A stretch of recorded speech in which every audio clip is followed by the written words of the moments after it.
السلام عليكم ورحمة الله وبركاته. ازيكم حبايبي؟ عاملين ايه؟ يا رب تكونوا بخير. فيديو جديد ويوم جديد وربنا يجعله يوم سعيد عليكم بإذن الله. فيديو النهاردة كده فيديو خفيف ظريف، يعني ما فيهوش بقى كده تنظيفات بقى كتيرة ولا روتين كتير ولا غدا ولا اي حاجة. فيديو خفيف، فياريت اللي بيتابعني لأول مرة ما ينساش يشترك ويعمل لي لايك على الفيديو، واللي مشترك عندي بالفعل ما ينساش يعمل لي لايك على الفيديو دوت. ويا ريت يا ريت يا ريت يا ريت يعني تشيروا الفيديوهات عشان خاطر قناتي تكبر بيكم بإذن الله. شكرا جدا على كل اللي نوروني واشتركوا في القناة. الحمد لله وألف حمد يا رب العالمين. كملنا 1000 مشترك وكده خلصت الشرط الأولاني والحمد لله. وشكرا جدا على كل اللي اشترك في قناتي ونورني وساعدني في ان انا اخلص الشرط الاولاني. ساعدوني بقى اكتر واكتر واكتر، واتفرجوا على الفيديوهات القديمة والفيديوهات اللي جاية والفيديو دوت. و يعني يا ريت تطولوا في المشاهدة يعني في الفيديو عشان خاطر تساعدوني في ان انا ان شاء الله اخلص الشرط التاني اللي هم 4000 ساعة. بالله عليكم كده ايه تساعدوني فيهم، وما تنسوش اللايك للفيديو عشان خاطر الفيديو يعلى. ماشي حبايب قلبي؟ يلا وعقبال كده ما بلغكم ان شاء الله واقول لكم ان انا خلصت الشرط التاني والقناة اتفعلت باذن الله. باذن الله يا رب العالمين. كله بفضل ربنا عليا ثم مجهودكم معايا وحبكم ليا وتعاونكم معايا وبمساعدتكم ليا انكم تساعدوني في ان انا اكبر قناتي. تمام. المهم نبدأ كده الفيديو بان انا كنت اول ما صحيت كده حطيت دورة غسيل في الغسالة الاوتوماتيك. تمام. كانت يعني هدومي انا وجوزي بس، ما كنتش حاطه هدوم الولاد لان هدوم الولاد كنت غسلاها في الغسالة اللي هي ام روحين كده. فاول ما صحيت حطيتها كده اهو. عقبال بقى ما فوقت كده وفطرت انا والولاد. طبعا كانت خلصت، قلت اخدها الاول كده بقى انشرها. بصوا عايزه اقول لكم ان الغسيل ما بيخلص، غسيل الصبح وغسيل بالليل وغسيل اخر النهار. ويعني الواحد الحمد لله كده بيلاحق ان يخلص الغسيل اللي عليه. طبعا الولاد بقى بتغير كل شويه واجازه بقى فبيلعبوا، فتلاقي الهدوم بتوسخ كتير ويطلعوا السطح وينزلوا كده. اللي بيغير غيار او اللي بياخد له دش مثلا، بتبصي بقى بتلاقي ثابت الغسيل خلاص خلص. فشوفي بقى لو كله غير في يوم واحد، واحنا يعني اسره مش صغيره قوي يعني، فتلاقي بقى ثابت الغسيل بقى قد كده. فبلحق بقى اغسل مره في الاوتوماتيك ومره في على مروحين. فالدنيا معايا يعني الحمد لله بعرف اسيطر عليها على قد ما اقدر. المهم خلصت بقى كده وكان عندي حبه مواعين من بالليل. تمام. فايه قلت مع بقى مواعين الفطار وكده وكم طبق طلعتهم كده من التلاجة. يعني مواعين بالليل ما كانتش مواعين قوي يعني، بس كانوا كام طبق يعني كده. فايه مع مواعين التلاجة مع بتاعة الفطار. فلميت كده حبة حلوين وقلت بقى برضو ايه اتنشر كده من اول اليوم واغسلهم. بصي انت لو نمتي بالليل وسايبه طبقين في الحوض ولا 3 يعني مش هيطلعوا يشتكوك يعني في المحكمة ولا حاجة. لو انت تعبانة ومش قادرة تعملي حاجة خلاص ريحي كده اهو. تمام. ريحي وهيتعملوا بكرة بإذن الله. ممكن واحدة من البنات عندك ممكن تقولي لها مثلا خدي يا حبيبتي اغسلي لي الطبقين دول كده ولا حاجة.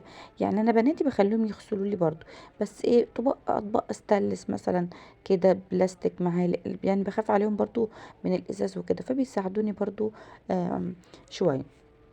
المهم بقى كده مهما كنت كسلانه على المواعين سمي الله وتوكلي على الله كده واستعيني برب العالمين وادخلي خلصي اللي وراكي. لان اللي وراكي محدش هيخلصه، هيستناك انت اللي تخلصيه.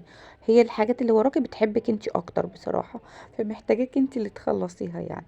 فايه بقى تشغلي كده الميه ترغي كده الصابون. الرغوه دي بتديكي بصراحه كده طاقه وحيويه كده، بتفتح نفسك. انا عن نفسي الرغوه دي بصراحه تفتح نفسي قوي قوي قوي ان انا اغسل المواعين. عارفين لما بيكون عندي صابون ما بيرغيش، لا بتضايق منه جدا بصراحة. المهم مسكت بقى كده المواعين بقى وخدتها كلها بقى كده غسيل. وطبعا الاطباق بتكون سريعة يعني، هو ولا في حلل ولا في حاجة، هي اطباق سريعة كام طبق من التلاجة كده مع بتوع الفطار. فالدنيا ايه يعني كانت خفيفة عليا والحمد لله. يعني ما خدوش والله معايا يعني ايه وقت خالص، خلصتهم كده اهو. قلت بقى هرجع لكم اوقف الكاميرا وارجع لكم وانا بشطفهم. ف... فنسيت اشغل الكاميرا تاني وشطفت المواعين. فقلت خلاص مش اشكال عشان الفيديو برضه ما يكونش طويل يعني. ففيديو النهارده اصلا يعني قصير وخفيف يعني كده. المهم خلصت بقى كده ومسحت الحوض وكنت جايبه اللفت طبعا بيبقى مليان طينه، مليان طينه بجد يعني. فرحت ايه جايبه كده اللفت وحطيته في البوله الكبيره دي او طبق بلاستيك كبير يعني. خلينا كده ايه يعني نبسط الدنيا على بعض. ورحت جبت اللفت وحطيته ايه، حطيته في الطبق دوت وفتحت عليه الميه. فكل شويه ادلق الميه كده اهو عشان خاطر كل الطينه دي اللي فيه تروح. ورحت بقى ايه بصي في بعض الناس بتعمله فرشه، انا ما بحبش موضوع الفرشه بصراحه، يعني بحب اعمل الحاجه كده ايه بايدي بالسكينه، فبحس ان هي اسهل يعني. فايه مسكت بقى كده السكينه، بيبقى فيه من قدام كده جذور يعني كده او شراشيب يعني، فبتمسكيها بقى كده بالسكينه مع الطينه دي. وبعد كده بتبتدي بقى ايه تروحي كأنك بتقشريهم كده، لان الجذور دي مهما غسلتيها وطلعتي الطينة منها برضو بتفضل موجودة، فبيبقى شكلها وحش قوي. فانت بقى بتعملي ايه بالسكينة كده اهو وتروحي شايلاها. لو انت بقى بتحبي ان انت تستخدمي فرشة تمام خلاص زي الفل، اللي انت تحبيه والاسهل عليكي تستخدميه. فانا بحب ايه اعمل بالسكينة بالطريقة دي. وبعد كده بقى بصوا انا كنت جايباه المره دي من غير جذور بصراحه، كنت شايله حاجات تقيله وكده، فجبته ايه من غير جذور، قلت عشان يبقى خفيف يعني عليا. جبت ال3 كيلو دول ب10 جنيه، يعني دول 3 كيلو، 3 كيلو ب10. في انواع تانية يعني، في ناس تانية بتبيع ب5 يعني. ففي كده وفي كده يعني، هو اسعار وانت بقى بتروحي السوق وكده. بص ما بحبش اقول موضوع الاسعار الفترة دي بصراحة، لان كل ساعة الاسعار مختلفة، كل ساعة مش كل يوم ولا كل يومين الاسعار مختلفة. ده غير طبعا كل مكان عن المكان التاني. ببتدي برضو انضف برضو من فوق كده اهو، وبيبقى بقى معايا زي الفل يعني. انا بفتح سرسوب صغير كده من الميه عشان خاطر اغسله بيه، لان الميه اصلا اللي في الطبق دي مليانه طينه وكده، فمش مش هينفع اصلا اغسل بيه، فلازم يكون في سرسوب ميه كده صغير يعني زي ما شايفين. وانا بنضفه ازاي. خلصت بقى كده اللي معايا الكميه كلها، هشطف برضو الطبق دوت، وكان لازم اغسله بالسبونشه والصابون عشان خاطر الطينه اللي فيه طبعا دي، وانا عايزاه ينضف قوي. بس الاول هنضف الحوض من كل اللي فيه، بجد طلع حاجات كتير جدا. فايه هشيل بقى كل دوت كده واحطه بقى في الزباله. بصوا اللي هو العرش بتاعه من ورا ده، الحته اللي بتبقى موجوده دي انا بس اللي بحبه بصراحه. فالمره دي استغنيت عنه يعني، قلت خلاص يعني كفايه ان اللفت بس. دي كانت اول مره بصراحه اشتري ليفت الشتا دوت، ما اشتريتوش كتير يعني، انا بشتريه من اول الشتا ما بينزل، بس المره دي بصراحه اتاخرت كده في شراي يعني. المهم هغسل بقى البوله دي وهحطه برضو فيه كده، وهبتدي اقطعه. كنت هشتري القطاع بصراحه وكنت فاكره اشتريها، بس نسيت خالص بصراحه، فقلت خلاص يعني مش اشكال. انا هعمل ايه هقطعه بالقطاعه اللي عندي، اللي هي بتاعه المقشره. بتاعه المقشره اللي هي 5 في 1 دي، بيكون فيها آه قطعة لفت، فبتبقى بصراحة حلوة يعني، وشغالة معايا وبعمل بيها على طول يعني. بس ايه كنت ناوية المرة دي اجيب واحدة يعني جديدة. المهم هي دي بقى القطاعة اللي بقول لكم عليها، اللي هي بتاعت مقشرة البطاطس، اللي كانوا بيقولوا عليها ايه 5 في 1. هبتدي بقى كده اللفتاية اقطعها كده كشرايح يعني متوسطة. انا ما بحبهاش كبيرة قوي ولا صغيرة قوي.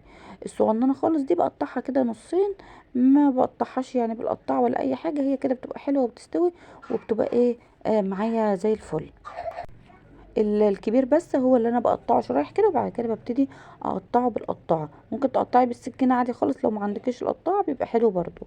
بس انا بحبه مشرشر كده زي بتاع الايه المحلات بره، وزي بتاع المخلل اللي بيجي مع السندوتشات. فبصراحه بيبقى يعني بيبقى حلو يعني كده، فشكله بيعجبني. في بقى واحده كده بتكون جايه في النص فيها بتبقى طريه، احنا بنقول عليها شيخه. فبعمل ايه بلاقي جزء منها طري وجزء منها ناشف، فباخد اللي هو الناشف ده اللي في الجنب، وبسيب الجزء الطري دوت ما بستخدموش، بتبقى طريه قوي كده وزي السفنجه يعني. فدي بقى برميها ما بحطهاش يعني وسط المخلل. وهم كده لو فيهم اي رواسب تانية بقى ولا اي حاجه، لما بحطها في الميه كده اهو تنزل بقى منهم في الميه. طبعا الحته اللي انا بقول لكم عليها هنا في اللي انا بعمل فيها دي بس في النص بقى. تمام. ممكن برضو تقطعي بالسكينه زي الفل، مش شرط يعني القطاعه اللي زي اللي معايا دي. بس انا يعني بحب الشكل كده، وبحب القطعه تكون متوسطه، ولا كبيره قوي ولا صغيره قوي. وطبعا بحط له بنجر. وعايزه اقول لكم ان اللفتايه دي اصلا مش حمرا قوي، انا بحب اجيب اللفتايه اللي هي الحمرا قوي اكتر من كده، بس ما لقيتش فقلت ايه خلاص اجيب دوت وخلاص يعني كده. مع بقى البنجر بقى اللي انا ايه بحطه له يعني. هشطفه بقى مره كمان كده اهو، او يعني هخرجه من الميه اللي هو فيها دي واصفيه يعني كده منها، وهبتدي بقى ايه احطه بقى في الطبق دوت. بصوا انا بعمل الطريقه القديمه اللي انا متعلمها من والدتي وبعملها على طول، والدتي بتعملها بنفس الطريقه وما غيرتش الطريقه دي ابدا ابدا يعني، وبيطلع معايا زي الفل. انا بعمل ايه بعد ما بغسله كده وخلاص، ببتدي بقى احطه في حله، في صينيه، في طبق، في اللي انت يعني تحبيه يعني، او اللي انا احبه يعني احطه فيه. وبعد كده ارش عليه ملح وما احطش عليه ميه خالص وابيته، او ممكن مثلا اخليه طول النهار، اجي على بالليل كده بلاقيه طبعا انكمش او كش، وبلاقيه نزل ميه من نفسه. الميه من نفسه دي بتكون مرار من اللفت نفسه. تمام. فببتدي بقى اشطفه من الميه دي والملح، واروح بقى عامله له ايه، اروح حاطاه بقى في البرطمان بميه نظيفه بملح جديد، ب اسمه ايه ده البنجر. تمام. فجيت بقى ايه كده خلاص بقى كده حطيته خلاص في الطبق من غير ميه ولا اي حاجه، هحط له كده حبه ملح وهغطيه وهسيبه بقى ايه لتاني يوم.